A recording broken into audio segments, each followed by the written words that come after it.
Bine v-am găsit, dragii mei din Zodia Berbec, oriunde v-ați afla. Bine ați venit tuturor pe canalul meu, Tarot Flor de Loto. Eu sunt Nina și mă bucur tare mult să vă am alături, ca de fiecare dată, la fiecare lectură. Trebuie să vă mulțumesc tuturor pentru comentariile frumoase, pentru sugestii, pentru like-uri, dar mai ales pentru prezența voastră la fiecare lectură. Azi voi face lectura generală pentru luna iulie, așa că dacă aveți soarele, luna, Venus sau ascendentul în Zodia Berbec, atunci această lectură este de asemenea și pentru tine. Desigur, dacă nu vă veți rezona cu această lectură, atunci poți viziona celelalte lecturi ale celorlalte zodii, dar care pot reprezenta pentru tine ascendentul, luna sau Venus și de unde tu poți obține mai multe informații. Așa că am ales pentru această lună să folosesc pentru început oracolul frunzelor de ceai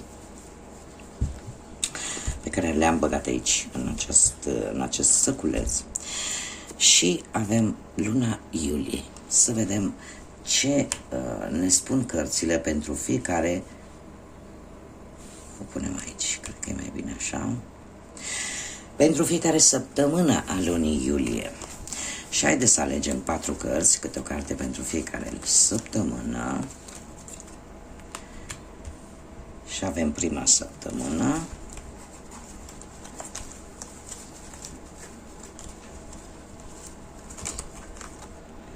A doua săptămână. A treia săptămână.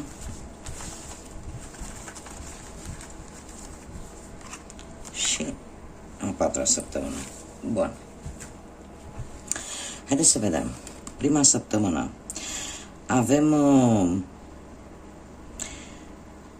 cred că cană mai mare, așa.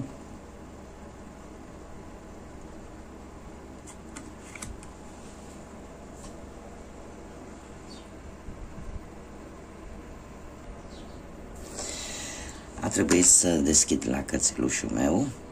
Bun, avem în prima săptămână a lunii iulie, avem un timp liniștit, fără griji, da? Se pare că nu se întâmplă nimic important. În a doua săptămână avem harpa, care ne vorbește de o mare fericire. Se întâmplă ceva în viața voastră în a doua săptămână care vă face să simțiți o mare fericire. În a treia săptămână avem ciocănelul, ceva de rezolvat relaționat cu legea, probabil cu vreo instituție a statului, ceva documente poate de rezolvat sau pur și simplu o mare grijă cu amenzi, da? Amenzi poate de circulație, ceva legat de legislație, de lege și de instituții ale statului. Și avem în a patra săptămână, pentru unii, aveți posibilitatea să aflați că veți avea un copil. Pentru alții chiar se va naște poate un copil, iar pentru ceilalți e posibil să începeți ceva nou, ceva în care va trebui să fiți responsabili, în care va trebui să puneți ce aveți mai bun pentru a reuși.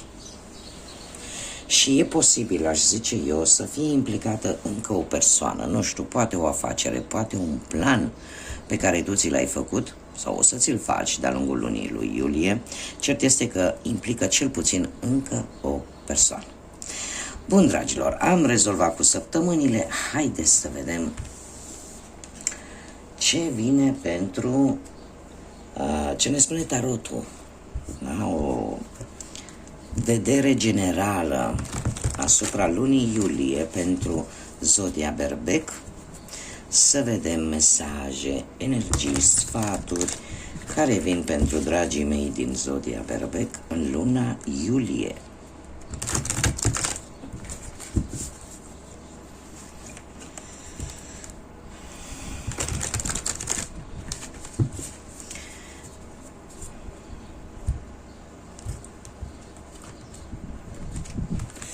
Bun. Și avem un 5 de bâte, un 6 de monede, un 10 de spade, regina de cupe și regina oceanului sau împărăteasa.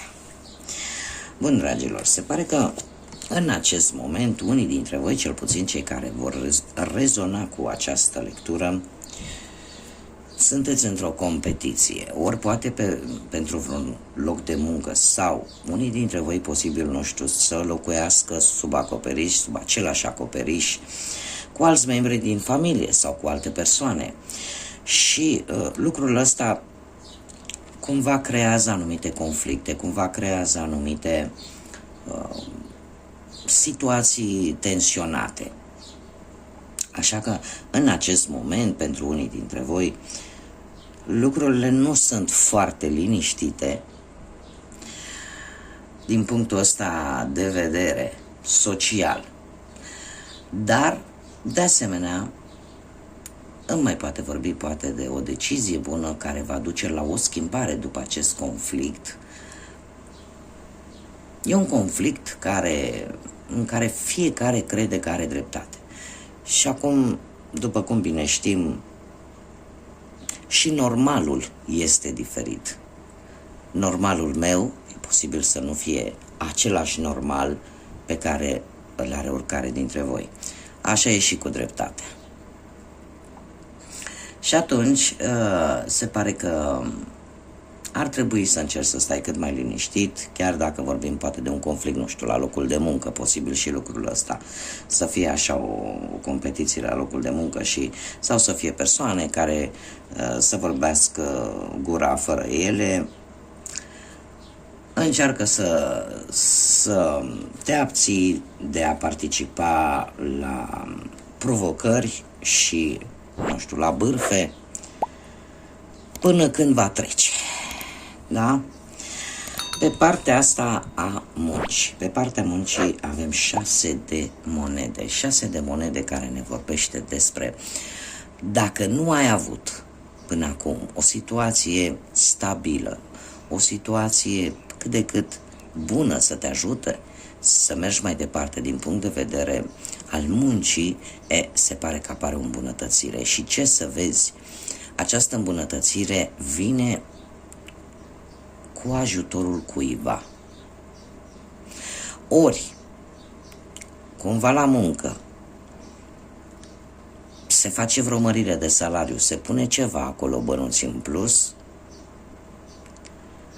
sau, dacă ești în căutarea unui job, cu ajutorul cuiva vei reuși să găsești un job care poate fi mai bine plătit decât cel care l-ai avut înainte. Așa că 6 de monede ne vorbește foarte mult de generozitate. De generozitate și mai ales de echilibru. Eu aș spune că este o carte karmică. De ce? Pentru că merge pe fraza de unde dai, de acolo vei lua. Întotdeauna există reversul medaliei și poate voi la rândul vostru cândva ați ajutat pe cineva într-o situație similară poate în care sunteți voi acum. Cumva lucrul ăsta se întoarce. Tocmai de aceea atât religia cât și eu și alte persoane care gândim oarecum la fel din punctul ăsta de vedere, dăm sfaturile de dacă poți să o ajuți, fă-o. Pentru că ți se va întoarce înapoi, poate nu atunci când îți dorești tu, poate atunci când tu ai cea mai mare nevoie. Mergem mai departe și pe partea bănuților, pe partea financiară, avem un 10 de spade. Unii dintre voi e posibil recent să fi trecut poate printr-o perioadă destul de urâtă din punctul ăsta de vedere al bănuților. Nu știu, poate anumite pierderi din cauza unor persoane în care tu aveai încredere și, din păcate, lucrurile nu au mers așa cum tu ți-ai dorit. Dacă încă nu s-a întâmplat, ar trebui să ai grijă în această lună. De ce? Pentru că este o carte de avertizare. Este o carte care spune în felul următor: ai grijă cui spui informații importante despre economiile tale, despre planurile tale financiare, una la mână. Ar fi bine în această perioadă totuși să eviți să faci împrumuturi, să eviți să faci investiții sau să joci la jocuri de noroc. Da? Pentru că pot veni pierderi. Dar pierderile vin tocmai din cauza unor persoane în care tu ai avut încredere și care, într-o anumită măsură, cumva, sau aveau ceva de văzut cu partea asta materială. Mergem mai departe și avem Regina de Cupe pe partea dragostei. Regina de Cupe, semn de apă, rac, pești, scorpion, care ne vorbește despre sensibilitate. Regina de Cupe, pe partea iubirii, ne vorbește de o relație calmă. Pentru cei care sunteți într-o relație, se pare că emoțiile sunt foarte profunde, iar dacă aveți ceva probleme de relație, se pot rezolva cu un pic de intuiție, cu un pic de empatie, cu un pic de înțelegere.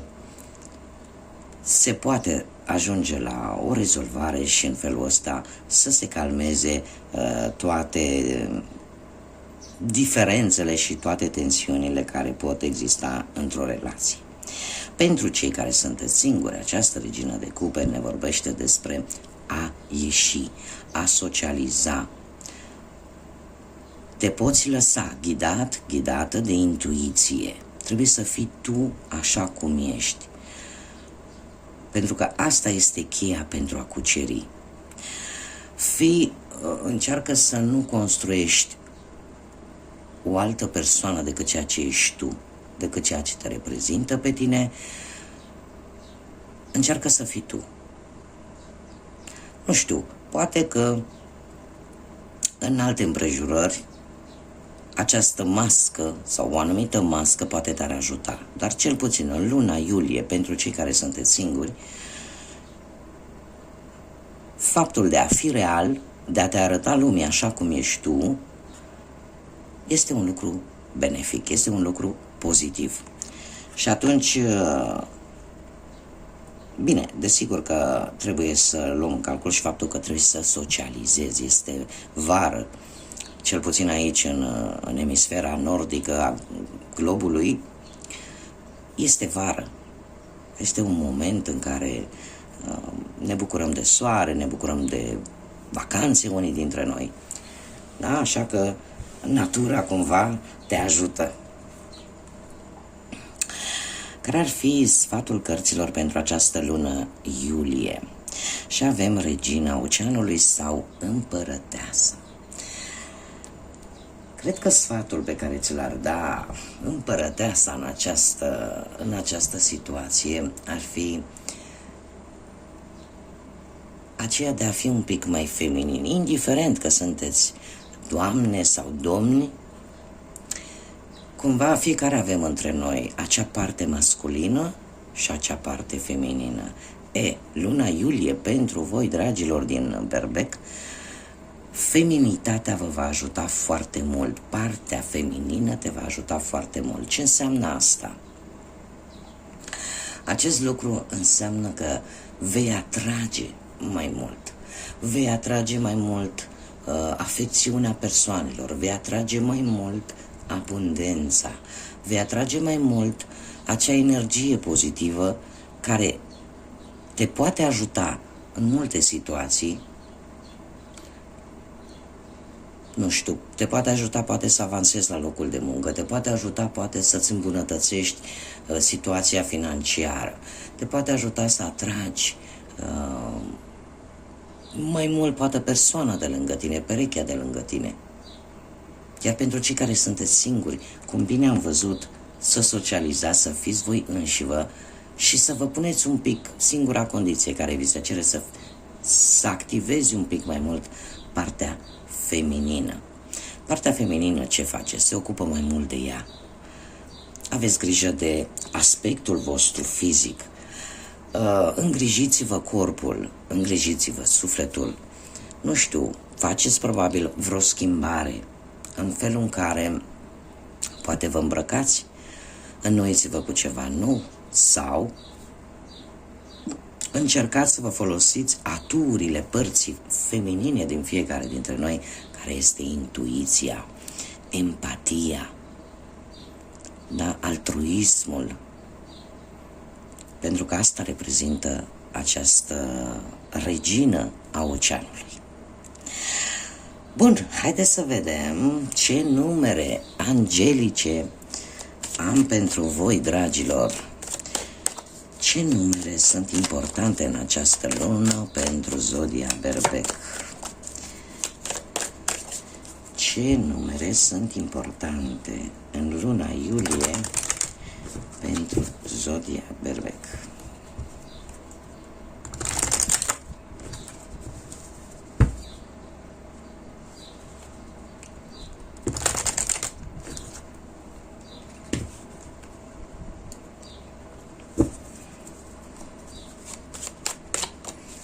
Un martiră pentru zodia Berbec.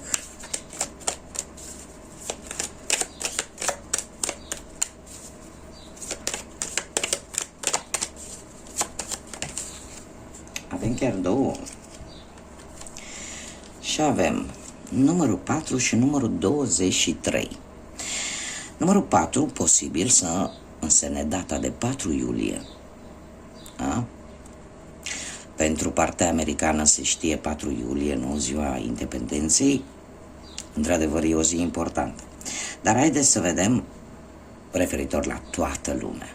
Ori data de 4 vă spune ceva sau se va întâmpla ceva important în care voi va trebui să fiți raționali, să fiți stabili în fața fiecărei situații care îți poate apărea. Pentru că tu ești piatra și munca dură pe care și perseveranța pe care tu o ai te va transforma atât într-un prieten cât și poate într-un asociat sau un coleg de încredere. Iar mai jos avem două cuvinte: sunt stabil, sunt stabilă. Mai avem iar 23 sau numărul 5. Poate să fie data de 23 sau data de 5, care ne vorbește despre a fi, cum să spun eu, a te avânta, cumva a gusta din aventură. Dar haideți să vedem. Ai emoția ai emoția și parcă vrei să experimentezi totul. Asta este de fapt esența berbecului. Berbecul întotdeauna încearcă de toate de-a lungul vieții sale. Asta e energia lui Marte pe care o are. Așa că, revenind, ai emoție și vrei să experimentezi totul. Iubești schimbarea și entuziasmul și ai nevoie de amândouă pentru a te simți realmente că trăiești. Pentru tine viața este o aventură care trebuie trăită la maxim. Eu aș zice că cumva ori data de 5, ori data de 23, ori poate unii dintre voi sunteți născuți într-o dată, indiferent că suntem în iulie, da? Într-o zi de 4, într-o zi de 5 sau într-o zi de 23. Cert este că ceva important legat strict de a începe ceva nou. De exemplu, poate se întrevede poate într-o zi de 5 sau la ora 5 sau într-o zi de 23. Și unde cumva veți fi foarte entuziasmați pentru că veți începe o nouă aventură, un nou proiect, ceva nou. Haideți să vedem ce litere care pot reprezenta nume de persoane, de porecle, din viața voastră sau nu, dar cu care voi veți interacționa în luna lui iulie. Haideți să vedem litere de persoane pentru zodia Berbec.